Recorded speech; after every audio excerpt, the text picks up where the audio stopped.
Please be seated.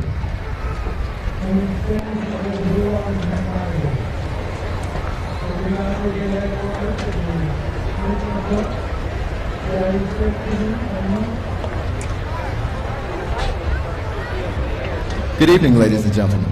On behalf of the Commanding General of 1st Corps in Fort Lewis, Lieutenant General Charles H. Jacoby Jr., the officers, non-commissioned officers, and the soldiers of 1st Corps in Fort Lewis, we welcome you to Fort Lewis Salute to the Nation ceremony. Tonight's celebration will include a 50-gun salute to our United States and its territories and honors to the nation. Today we celebrate the birth of our great nation.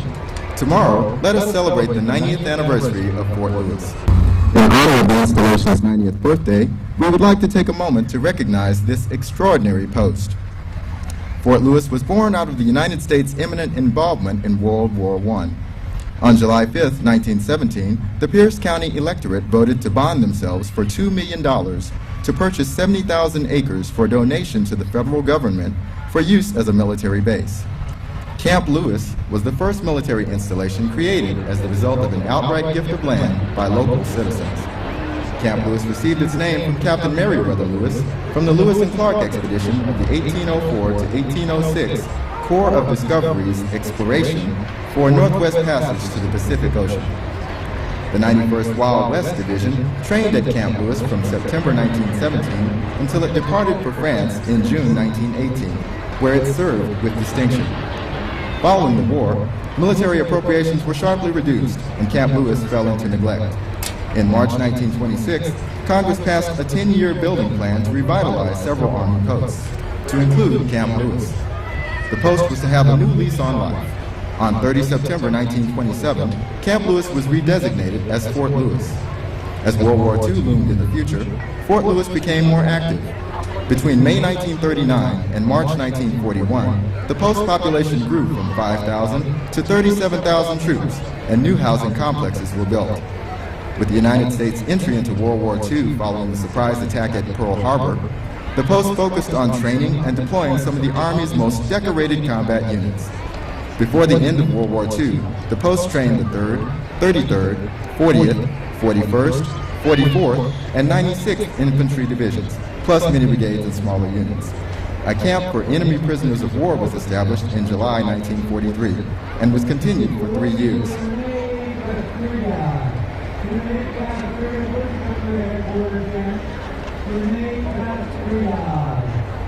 During the war, the post continued to grow in size as more units were trained for combat. In 1943, action was taken to enlarge the installation's training space. Over 18,000 acres south of the Nisqually River became known as Rainier Training Area. At war's end, Fort Lewis became home to the 2nd Infantry Division. In the summer of 1950, the 2nd Division became the first American division to leave the U.S. for fighting in Korea. By the fall of 1950, thousands of recalled reservists, draftees, and many units were arriving at Fort Lewis, resulting in new housing construction. After the end of the Korean conflict, Fort Lewis became home of the 4th Infantry Division in 1957. The 4th Infantry Division departed for Vietnam in 1966. Fort Lewis became an Army training center for infantry basic and advanced individual training, and a U.S. Army personnel center for processing soldiers to and from the Pacific. At the close of operations in Vietnam, Fort Lewis became the home of the 9th Infantry Division. 1st Corps, America's Corps, came to Fort Lewis in 1981, serving as a primary contingency planner for U.S. interests in the Pacific region, and involved in the operation and training of active, reserve, and National Guard units across the country. 1991 saw Fort Lewis become home for the annual Reserve Officer Training Corps Advanced Camp, or Warrior Forge, as well as support operations Desert Shield and Desert Storm. In 1999, the Chief of Staff of the Army, General Eric Shinseki, announced the acceleration of Army transformation with the creation of 2 new Stryker Brigade combat teams at Fort Lewis. Over the past 90 years, Fort Lewis has played an important role in the deployment and training of active, reserve, and National Guard units. From World War II to Operation Enduring Freedom and Operation Iraqi Freedom, soldiers from Fort Lewis have paved the way for the nation's success. Today, Fort Lewis continues to serve as a model for U.S. Army transformation. Included in the ceremony today is the 1st Corps Command Honor Guard, under the direction of Sergeant Robert Mashburn. Bearing the flags of the 50 states and 7 territories are members of the 593rd Sustainment Brigade. The salute battery is 3rd Battalion, 17th Field Artillery. The officer in charge is 1st Lieutenant Carl Schreiber. The 56th Army Band is led by Sergeant First Class Edwin M. DeLeon. Included in our ceremony tonight are the colors of the United States of America, Old Glory, with her 13 stripes and 50 stars. Also present is the United States Army colors, proudly bearing the 178 battle streamers that mark the Army's participation in every campaign, from Lexington to Kosovo. Ladies and gentlemen, as a tribute to the United States and its territories, we will now conduct a roll call of the states with a 50-gun salute, one for each state in the Union. Saluting during the roll call is not necessary, but you are encouraged to cheer for your state. Delaware, the first state, December 7, 1787.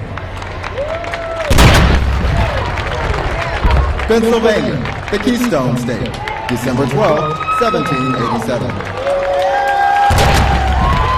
New Jersey, the Garden State, December 18, 1787. Georgia, the Peach State, January 2nd, 1788. Connecticut, the Constitution State, January 9, 1788. Massachusetts, the Bay State, February 6, 1788. Maryland, the Old Blind State, April 28, 1788. South Carolina, the Palmetto State, May 23, 1788. New Hampshire, the Granite State, June 21, 1788. Virginia, the Old Dominion State, June 26, 1788. New York, the Empire State, July 26, 1788. North Carolina, the Tar Heel State, November 21st, 1789. Rhode Island, the Little Road State, May 29, 1790. Vermont, the Green Mountain State, March 4th, 1791. Kentucky, the Bluegrass State, June 1st, 1792. Tennessee, the Volunteer State, June 2nd, 1796. Ohio, the Buckeye State, March 1st, 1803.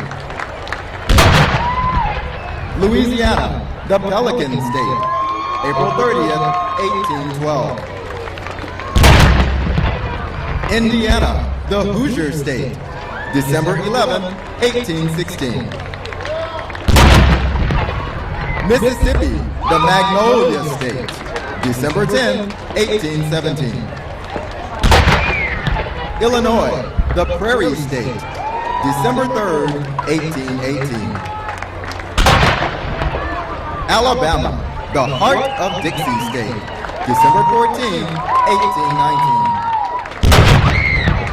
Maine, the Pine Tree State, March 15, 1820. Missouri, the Show Me State, August 10, 1821. Arkansas, Land of Opportunity State, June 15, 1836. Michigan, the Great Lakes State, January 26, 1837. Florida, the Sunshine State, March 3rd, 1845.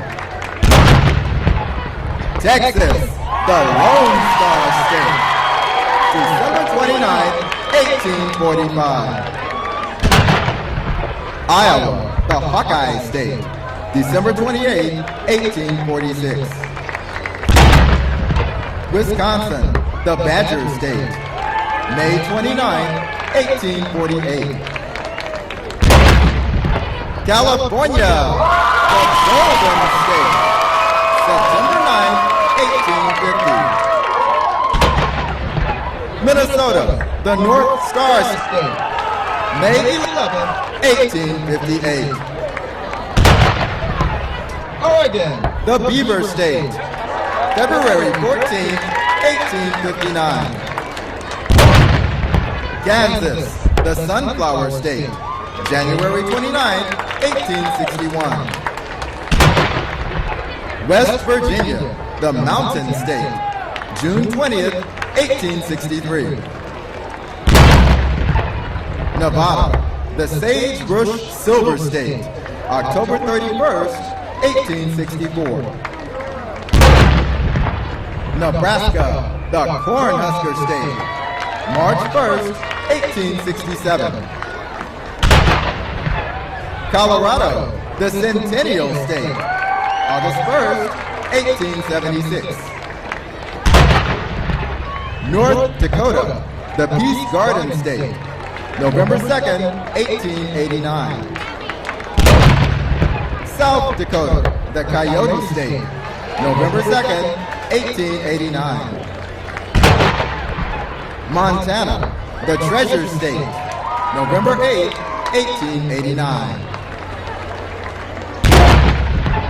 Washington, the Evergreen State, November 11, 1889. Idaho, the Gem State, July 3rd, 1890. Wyoming, the Equality State, July 10, 1890. Utah, the Beehive State, January 4th, 1896. Oklahoma, the Sooner State, November 16, 1907. New Mexico, Land of Enchantment State, January 6, 1912. Arizona, the Grand Canyon State, February 14, 1912. Alaska, North to the Future State, January 3rd, 1959. Hawaii, the Aloha State, August 21st, 1959. The following territories are also recognized. There will be no cannon fire for the territories. The District of Columbia, July 16, 1791. Puerto Rico, December 10, 1898. Guam, December 10, 1898. American Samoa, April 17, 1900. The Virgin Islands, August 4, 1916. The Commonwealth of the Northern Marianas, November 3, 1986. The following territory does not have a flag. The Trust Territory of the Pacific Islands, November 3, 1986.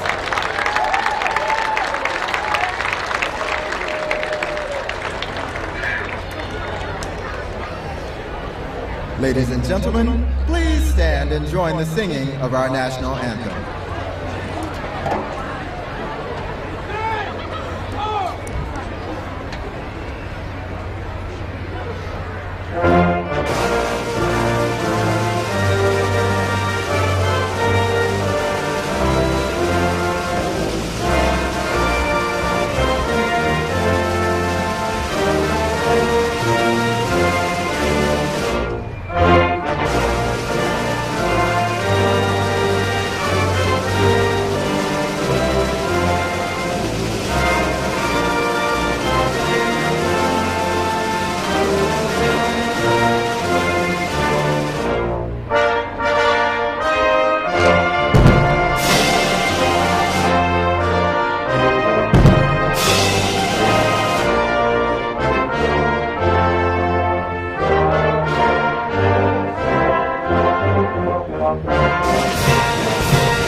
Please join the First Corps Band in singing God Bless America, and remain standing for the First Corps March and the Army Song.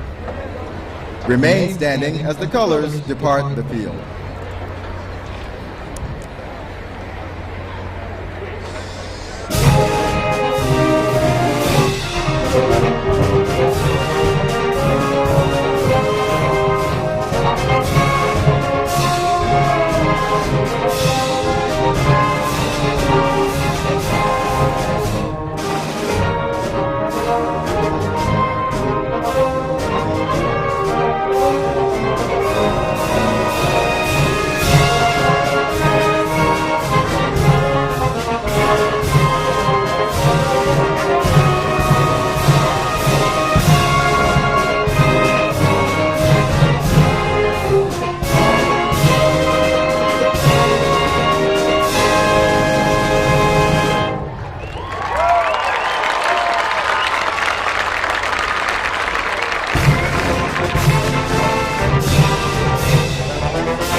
Ladies and gentlemen, this concludes our salute to the nation.